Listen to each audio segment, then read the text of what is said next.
Hello দর্শক বন্ধুরা, আপনারা সবাই কেমন আছেন? স্বাগত জানাই আমাদের আজকের বিশেষ প্রতিবেদনে। বিনোদন জগতে আবারও গুঞ্জন। জনপ্রিয় অভিনেত্রী অপু বিশ্বাসকে সম্প্রতি একটি অভিজাত রেস্তোরাঁয় এক পুরুষ সঙ্গীর সঙ্গে অন্তরঙ্গ মুহূর্তে দেখা গেছে। এই ঘটনা ঘিরে শুরু হয়েছে নানা আলোচনা। সম্প্রতি ঢাকার একটি অভিজাত রেস্তোরাঁয় দেখা যায় জনপ্রিয় অভিনেত্রী অপু বিশ্বাসকে।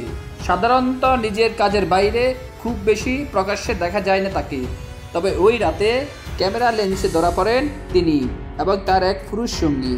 দুজনকে একসঙ্গে হাস্যোজ্জ্বল ও ঘনিষ্ঠ সময় কাটাতে দেখা যায়। তাদের আচরণ দেখে উপস্থিত দর্শকরা অনুমান করতে শুরু করেন এটি কেবল বন্ধুত্বের সীমা পেরিয়ে অন্য কিছুর ইঙ্গিত হতে পারে। অপু বিশ্বাসের কাছ থেকে এই বিষয়ে এখনও কোনো আনুষ্ঠানিক প্রতিক্রিয়া পাওয়া যায়নি, তবে ইন্ডাস্ট্রির ঘনিষ্ঠ সূত্রগুলো বলেছে এটি হয়তো একটি নতুন সম্পর্কের সূচনা হতে পারে। এই ঘটনা নিয়ে আপনার মতামত কি? অপু বিশ্বাস কি কেবল বন্ধুর সঙ্গে সময় কাটাচ্ছিলেন, নাকি সম্পর্কের নতুন অধ্যায়ের আভাস মিলছে? আপনার মন্তব্য জানাতে ভুলবেন না। বিনোদন জগতের এমন আরও আকর্ষণীয় খবরের জন্য আমাদের সঙ্গে থাকুন। আর হ্যাঁ, আমাদের চ্যানেলকে সাবস্ক্রাইব করতে ভুলবেন না।